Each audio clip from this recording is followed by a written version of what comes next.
पहले कौन आया था, दूसरे तीसरे चौथे, ऐसे करके मिलाने के लिए दे देता है। ठीक, पहले हिंद आए थे, इसके बाद यूनानी आए, हिंदी वाले नीचे कहते हिंद यूनानी आए पहले, उसके बाद शक आए, पहले और अंतिम में कुषाण आए। कुषाण,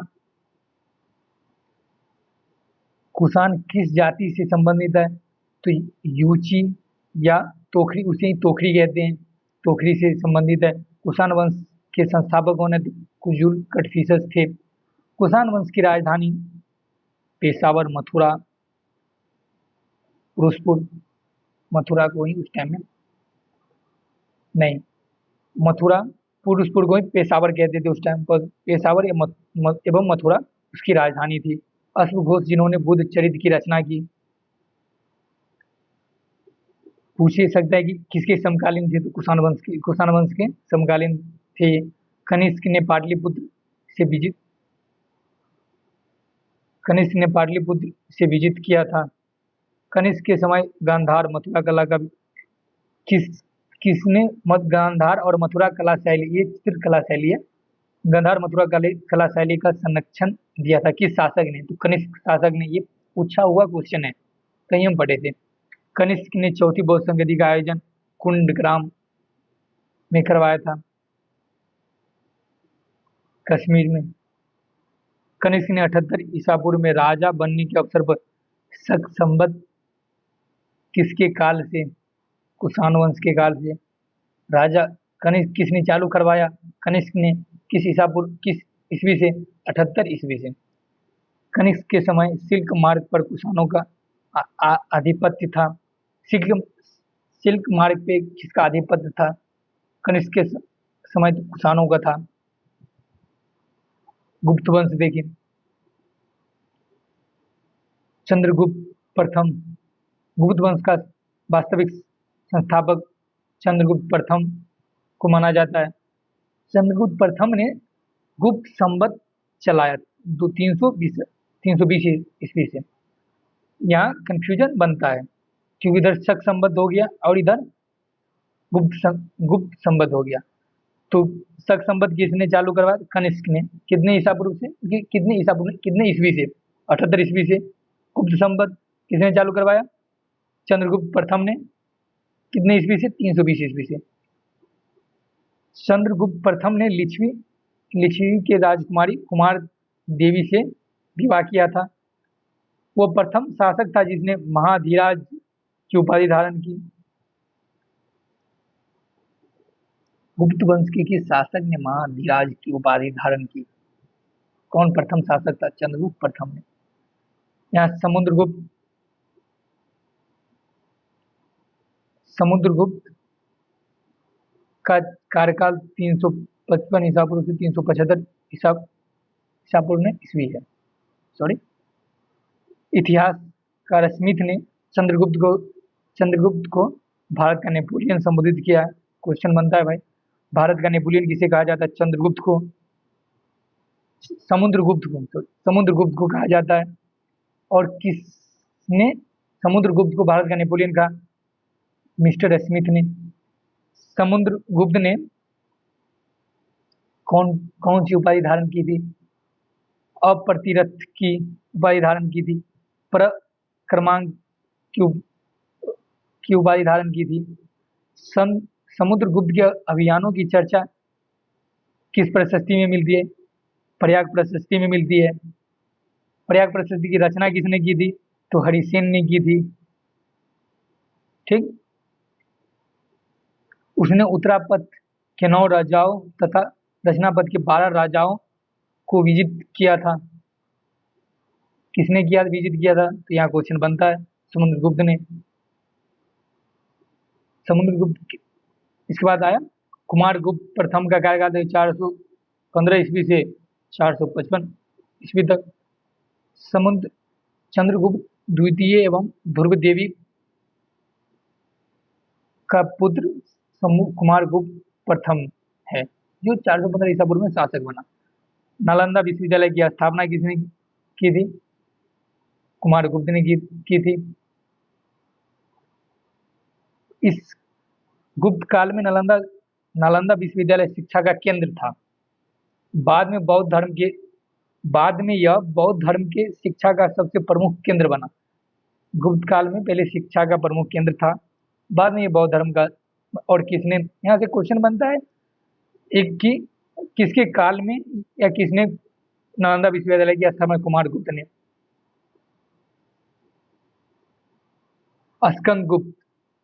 स्कंदगुप्त की कार्यकाल है 455 ईस्वी से 467 ईस्वी तक है। मध्य एशिया के बर्बर मध्य एशिया के बर्बर जाति हुनों का आगमन स्कंदगुप्त के समय में हुआ था। स्कंदगुप्त के समय में मध्य एशिया के किस हुनों का आगमन हुआ था? तो जात हुनों का आक्रमण हुआ था, वो जो बर्बर जाति के थे। स्कंदगुप्त ने हुनों को पराजित कर स्कंदगुप्त ने हुनों को पराजित कर भारत से बाहर खदेड़ दिया था, उसे पराजित कर दिया था। इसका वर्णन कहाँ मिलता है? तो जूनागढ़ अभिलेख से मिलता है। अभिलेख में हुनों को मलेच्छ कहा गया है। तो किस अभिलेख में हुनों को मलेच्छ कहा गया है? तो जूनागढ़ अभिलेख में। और इसमें वर्णन किस चीज का है? तो स्कंदगुप्त ने हुनों को पराजित किया, इसका भी वर्णन है इसमें।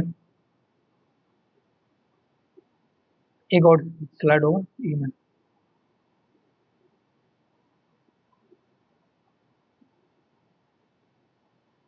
स्कंदगुप्त ने चंद्रगुप्त मौर्य द्वारा निर्मित सुदर्शन झील का पुनरुद्धार करवाया था।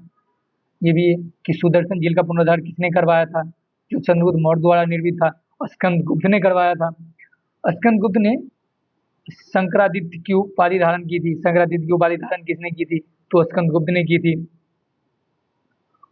गुप्त वंश का अंतिम शासक विष्णुगुप्त था। गुप्त वंश के शासक गुप्त वंश के साथ अंत मगध वंश का अंत हो गया। गुप्त वंश के साथ ही मगध वंश का अंत हो गया। इतिहासकार स्मिथ के माने तो सांस्कृतिक उपलब्धियों के कारण गुप्त काल को स्वर्ण युग कहा जाता है, क्योंकि चित्रकला का देखे ना, बेहद जानकारी गुप्त काल में गुप्त काल से ही मिलती है। और उस काल में ही चित्रकला का आकर्षक वर्णन था और उसके चित्रों में दिखता है। चलिए अगले से।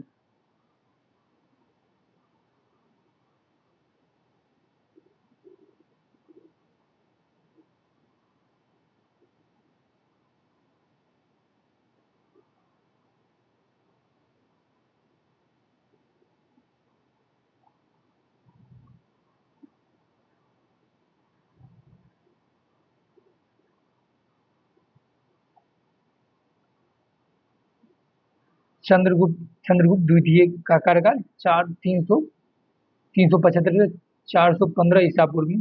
शायद ये स्लाइड आगे पीछे हो गया था। 375 ईस्वी से 415 ईस्वी। चंद्रगुप्त द्वितीय ने शकों को पराजित कर 389 ईसा पूर्व विक्रमादित्य की उपाधि धारण किसने की थी? चंद्रगुप्त द्वितीय ने की थी।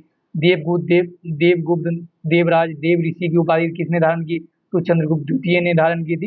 ये मिलान करने के लिए क्वेश्चन दे सकता है और यहाँ से क्वेश्चन आराम से बनता है और बना और पूछा गया क्वेश्चन भी है ये। चंद्रगुप्त द्वितीय ने ध्रुव देवी एवं कुबेर नाग से विवाह किया था। कुबेर नाग से उत्पन्न पुत्री प्रभा गुप्त था, जिसकी विवाह वाकाटक नरेश रुद्र सेन द्वितीय के साथ हुआ था। रुद्रसेन की मृत्यु के बाद प्रभावती ने अपने अल्पवयस्क पुत्रों के संरक्षिका के रूप में शासन किया था। रुद्रसेन की मृत्यु के बाद प्रभावती ने अपने अल्पवयस्क पुत्र के संरक्षण में शासन संभाला था, ये यहाँ कहा जा रहा है। और उस दौरान प्रभावती ने चंद्रगुप्त द्वितीय की सहायता से गुजरात, काठियावाड़ का क्षेत्र विजित किया था। चंद्रगुप्त द्वितीय के समय में फाहियान भारत में आया था। फाहियान भारत में 14 वर्षों तक रहा था। चंद्रगुप्त द्वितीय को मेरोली स्तंभ में चंद्र नाम से संबोधित किया गया है।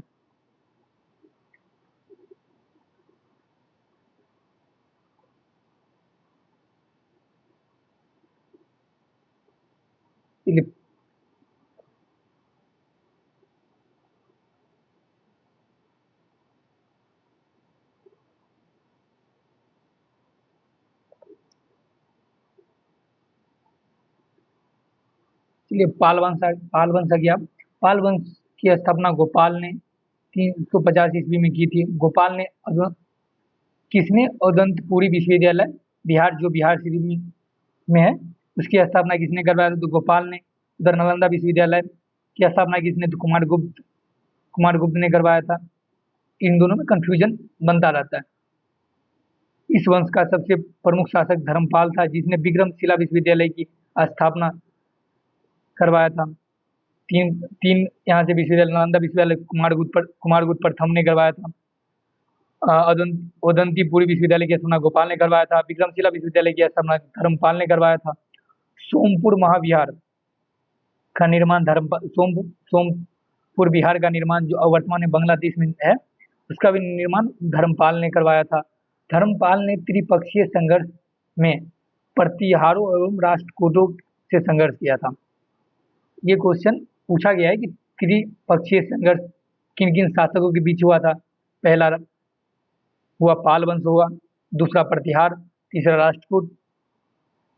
धर्मपाल ने प्रतिहार शासक वत्सराज को पराजित कर बाद में धर्मपाल ने राष्ट्रकूट शासक ध्रुव और प्रतिहार शासक वत्सराज को पराजित किया। उसने कुछ समय के लिए कन्नौज पर अधिकार भी किया। धर्मपाल ने उत्तरापद स्वामी का उपाधि धारण किया। उत्तरापद स्वामी उपाधि किसने धारण की? तो धर्मपाल ने की थी।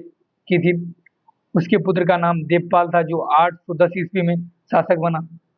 और देवपाल ने अपनी राजधानी मुंगेर बनाया। देवपाल ने जावा के शैलेंद्र वंशी शासक बाहुल देवपुत्र को, अगले स्लाइड में क्या बोल रहा है, कट गया है। बाल पुत्र देव को आमंत्रित अपने दरबार में किया था। ये यहाँ पे आगे संदेश वही है। ठीक। प्राचीन बिहार इतिहास में वंश एवं शासक, उसकी राजधानी।